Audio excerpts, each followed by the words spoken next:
تعریف کا مستحق صرف اللہ ہے اور میری کوئی تعریف نہیں جی۔ تمام گندگیاں اور گندگیوں کا ڈھیر ہوں میں، تو اللہ مجھ کو ایسا بنا دے کہ میں جو ہے وہ آپ کو پسند آ جاؤں جی، آپ میری تعریف کر دیں کہ یہ میرا بندہ ہے جی۔ اللہ اکبر، ساری بڑائی، بزرگی، کبریائی اکیلے۔ بھائی ویڈیوگرافی نہیں کریں اللہ واسطے، یہ ویڈیوگرافی کر رہے ہیں نہیں کریں، ڈیلیٹ کر دو سب۔ دھیان سننے کی طرف رکھو، سنیں گے تو عمل کریں گے انشاءاللہ۔ تو کیا عرض کر رہا تھا؟ اللہ کی بڑائی،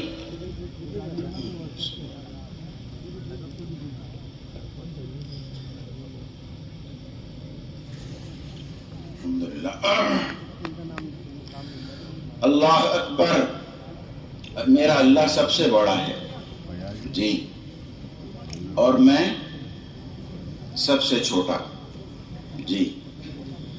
اسی بڑائی کے استحضار کے ساتھ کہ اللہ اپنی بڑائی کی برکت سے مجھ کو نیکیوں میں آگے بڑھنے کی جی، بھلائیوں میں آگے بڑھنے کی مجھ کو توفیق دے دے جی، نیکیوں میں بڑا بنا دے، صفات میں، خوبیوں میں، کمالات میں بڑا بنا دے، اور لا الہ الا اللہ، ہاں، کہ کوئی معبود نہیں، کوئی جی لگانے کے لائق نہیں، کوئی ماتھا ٹیکنے کے لائق نہیں، کوئی محبت کے لائق نہیں سوائے اللہ کے، لا الہ الا اللہ، اور لا حول ولا قوت الا باللہ، نیکیوں پر جمانے والی، چلانے والی ذات صرف اللہ کی ہے، اور گناہوں سے بچانے والے صرف اللہ ہیں، کوئی طاقت اور قوت سوائے اللہ کے کوئی نہیں۔ تو اس استحضار کے ساتھ جو ہے، اور اپنی گناہوں کے استحضار کے ساتھ گناہوں کو یاد کر کے استغفار پڑھا جائے، اور سرکار دو عالم صلی اللہ علیہ وسلم کی محبت اور ان کی ہم پر عنایات اور ان کے احسانات کو یاد کر کے، اللہ کے بعد سب سے بڑا احسان کس کا ہے؟ ہمارے نبی کا ہے، لہٰذا اس کو یاد کر کے سرکار دو عالم صلی اللہ علیہ وسلم پر درود شریف پڑھا جائے۔ تو صبح شام کی تسبیح، اور اللہ توفیق دے قرآن پاک کی تلاوت جی۔ تو قرآن پاک کی تلاوت اگر قرآن پڑھنے نہیں آتا تو پڑھنا سیکھیں گے، سیکھنے کی کوئی عمر نہیں ہے، موت تک سیکھنا ہے۔ اور قرآن ایسی دولت ہے، حضرت مولانا یوسف صاحب رحمۃ اللہ علیہ فرمایا کرتے تھے 4 محنتیں کرنی ہیں قرآن پر۔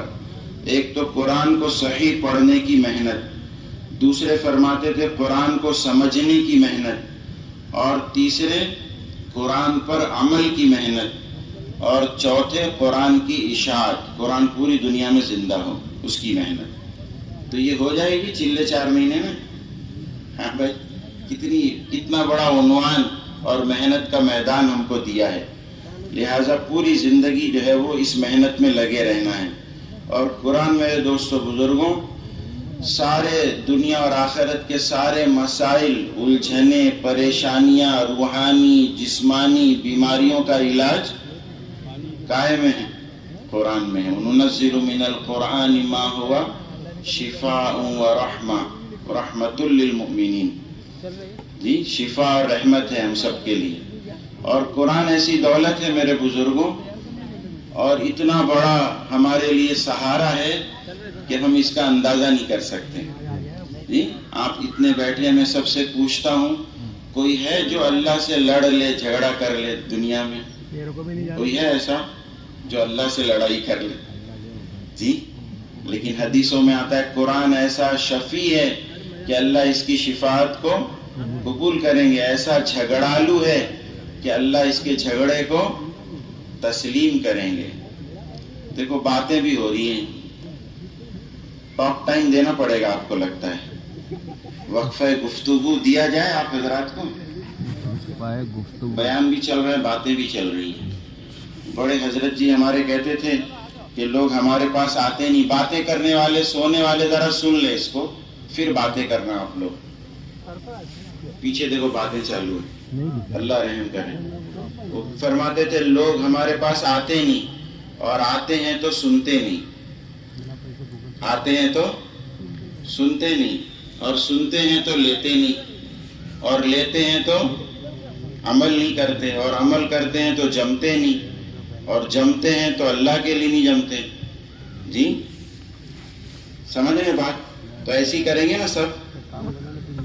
جی سن رہے ہیں سب ماشاءاللہ؟ تو باتوں کے وقت باتوں کا وقت دیا جائے، اس وقت باتیں کریں، اور بیکار کی باتوں سے اللہ بچائے ہم سب کو۔ کتابوں میں لکھا ہے بیکار کی باتوں سے باطن کا نور چلا جاتا ہے۔ جی اور بیکار کی باتوں کی عادت پڑ گئی ہم کو۔ ضروری باتیں، ضروری باتیں کس کو کہتے ہیں؟ جس کے نہ کرنے سے ضرر ہو، نقصان ہو، تو وہ بات کریں ہم، ورنہ خاموش رہنا۔ جی ترغیب دی، من سکت سلیما من سلیما نجا، کہ جو خاموش رہا وہ سلامت رہا، اور جو سلامت رہا اس نے نجات پا لی۔ تو باتیں کریں گے انشاءاللہ؟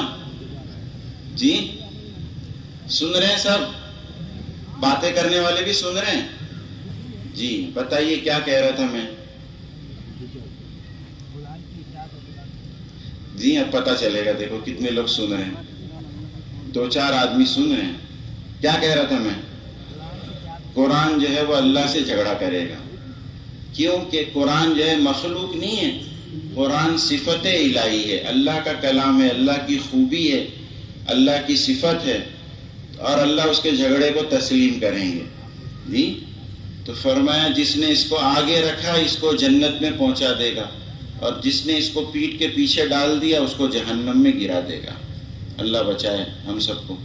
جی پھر حدیث پاک میں آتا ہے قرآن جو ہے وہ حسین و جمیل نوجوان کی شکل میں آئے گا قبر میں۔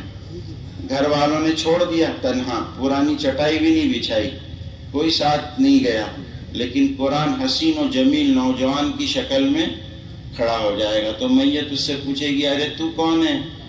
کہ تو مجھ کو نہیں پہچانتا، میں وہی قرآن ہوں جس کو تو دنیا میں کبھی آواز سے کبھی آہستہ پڑھتا تھا، گھر والوں نے تجھ کو چھوڑ دیا، میں تیرے ساتھ ہوں، تیرے لیے جنت کا بسترے کا انتظام کروں گا، جنت کی کھڑکیاں کھلواؤں گا، اور تجھ کو جب تک جنت میں داخل نہ کرواؤں چین سے نہیں بیٹھوں گا۔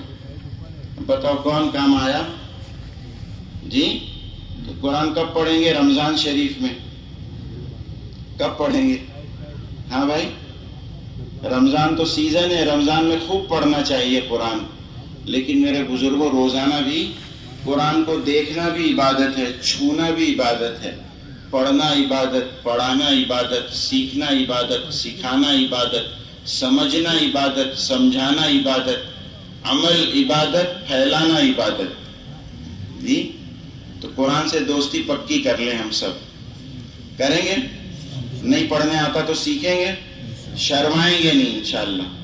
اور دوسری بات جو ہے نا، میں نے ابھی عرض کیا تھا کہ ذکر فعلی، چلتے پھرتے اٹھتے بیٹھتے ہر کام ہمارا سنت طریقے پر ہو۔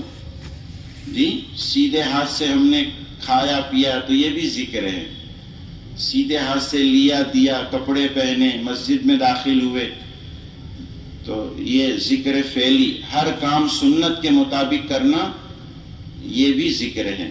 گناہوں سے بچنا کیا ہے؟ بہت بڑا ذکر ہے۔